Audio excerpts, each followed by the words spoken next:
ஸ்தோத்திரம். கர்த்தராக இயேசு கிறிஸ்துவின் நாமத்தினால உங்களை வாழ்த்துக்கிறேன். இந்த வாரம் நம்ம பார்க்க போகிற தலைப்பு என்ன தெரியுமா? யெகோவா தேவன் நம் தேவன். ஆமாம், யெகோவா தேவன் தான் நம் தேவன். இதை தான் நம்ம இன்னைக்கு பார்க்க போகிறோம். அதற்கு ஆதாரம் எடுத்த வசனம் பார்த்தீங்கன்னா ஏசாயா 12ஆம் அதிகாரம் 2வது வசனம். இதோ தேவனே என் ரட்சிப்பு, நான் பயப்படாமல் நம்பிக்கையாக இருப்பேன். கர்த்தராகிய யெகோவா என் பலனும் என் கீதமுமானவர், அவரே எனக்கு ரட்சிப்புமானவர். எவ்வளோ அழகாக இருக்குது பார்த்தீங்களா இந்த வசனம். தேவன் நம் ரட்சிப்பாக இருக்கிறதுனால நம்ம பயப்படாமல் நம்பலாம் கர்த்தரை. ஏன் தெரியுமா? அவர் நம்மளுக்கு பலனாக இருக்காரு, கீதமானவர் இருக்காரு. அது மாத்திரம் இல்லை, நமக்கு ரட்சிப்புமானவராக இருக்காரு. கர்த்தராகிய யெகோவா இந்த நாம வேதத்தில் எங்கெல்லாம் வருதோ அங்கே ஒரு பெரிய காரியம் நடந்ததை நீங்கள் பார்க்கலாம். ஆபிரகாம் ஈசாக்கு பலியிட செலுத்தும் போது பிதாவாகிய தேவன் சொன்னாங்க, நீ பிள்ளைய ஆண்டான பலியிடாரன்ட்டு. அங்கே கர்த்தர் என்ன பண்ணுறாரு? ஒரு ஆட்டுக்கடாவை காமிக்கிறாரு. ஆபிரகாம் அதை பலி செலுத்துறாரு. அங்கே ஆபிரகாம் வைத்த நாமந்தான் யெகோவா ஈரே. அப்படி என்னது? கர்த்தருடைய பர்வதத்திலே பார்த்து கொள்ளப்படும். என்ன காரியம் உங்கள் வாழ்க்கையில் இருந்தாலும் சரி, அது தேவனுடைய பர்வதத்தில் பார்த்து கொள்ளப்படும். நீங்கள் கலங்கக்கூடாது. 2வது நம்ம பார்க்கலாம், மோசே சொல்லிட்டாங்க யெகோவா நிஷி. அப்படின்னா தேவன் நம் ஜெயக்குரியானவர். அங்கே என்ன நடக்குது? ஒரு பெரிய ஜெயத்தை கர்த்தர் ஒரு யுத்தத்தில் கொடுக்குறாங்க. அது மாத்திரம் இல்லை, யாத்ராகமம் 6வது அதிகாரத்தில் 3வது வசனத்தில் இருக்கு, யெகோவா என்னும் நாமத்தினால் நான் இன்னும் அவங்களுக்கு அறியப்படலைன்ட்டேன். அது மாத்திரம் இல்லை, இதுக்கப்புறம் என்ன நடக்குது? 430 வருஷம் அடிமைத்தனத்திலிருந்து இஸ்ரவேல் ஜனங்கள் விடுவிக்கப்படுறாங்க. இன்னொரு வசனமும் நம்ம பார்க்கலாம்.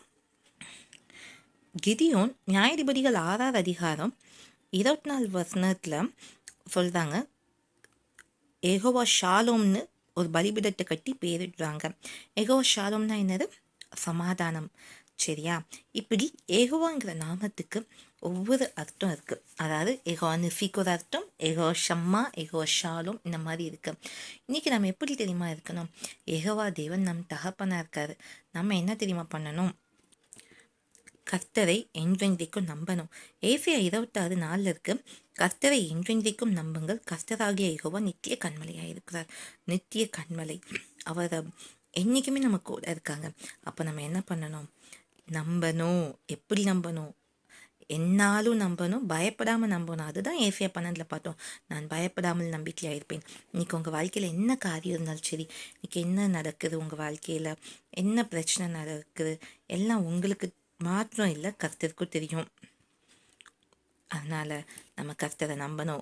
ஓசியா 12வது அதிகாரம் 5வது வசனம் 6வது வசனத்தில் பாருங்க, கர்த்தராகி அவர் சேனைகளின் தேவன், யெகோவா என்பது அவருடைய நாம சங்கீர்த்தனம். இப்போதும் நீ உன் தேவனிடத்தில் திரும்ப, தயவையும் நியாயத்தையும் கை கொண்டு இடைவிடாமல் உன் தேவனை நம்பிக்கொண்டிரு. இதில் இந்த 3 வசனத்தையும் நம்ம பார்க்கலாம். நம்பிக்கை, இடைவிடாமல் நம்பிக்கை கொண்டிருக்கணும், பயப்படாமல் நம்பணும். அது மாத்திரம் இல்லை, என்றென்றைக்கும் நம்பணும். இப்படி நீங்கள் செய்யும்போது கர்த்தருடைய அற்புதம் உங்கள் வாழ்க்கையில் காணப்படும். எந்த சூழ்நிலை இருந்தாலும் சரி, யெகோவா தேவன் நம்ம கூட இருக்காங்க. நீங்கள் சோர்ந்து போகாதீங்க, உங்கள் காரியம் ஜெயமாய் தான் முடியும். எப்படி நம்பணும்? பயப்படாமல் நம்பணும், என்றென்றைக்கும் நம்பணும், இடைவிடாமல் நம்பணும். இதை செய்யும்போது உங்கள் வாழ்க்கையில் அற்புதத்தை காண்பீங்க. ஜெர்மன்லாமா எங்கள் அன்பின் பரலோக பிதாவின் தருமையாக நாளுக்காக வேலைக்கு நன்றி. யெகோவா தேவனே, எங்கள் வாழ்க்கையில் நீங்கள் பெரிய காரியங்களை செய்வீங்க, நாங்கள் விசுவாசிக்கிறோம். நாங்கள் இடைவிடாமலும் நம்பணும், பயப்படாமல் நம்பணும், என்றென்றைக்கு நம்பணும். இந்த கிருபைகளை தாங்க. எங்கள் காரியங்கள் முழுவதையும் ஒப்பு கொடுக்குறோம். இந்த கேட்குற ஒவ்வொருத்தருடைய குடும்பத்தையும் ஒப்பு கொடுக்குறோம். தேவ சமாதானம் ஆட்கொள்ளட்டும். ஏசு நாமத்தில் பிதாவே, ஆமேன். யெகோவா தேவன் நம்ம கூட இருக்காங்க, கலங்காதீங்க. கர்த்தருக்கு இஷ்டமான இன்னொரு வீடியோவில் உங்களை சந்திக்கிறேன். கர்த்தர் உங்களை ஆசீர்வதிப்பாராக. ஆமேன். அல்லேலூயா.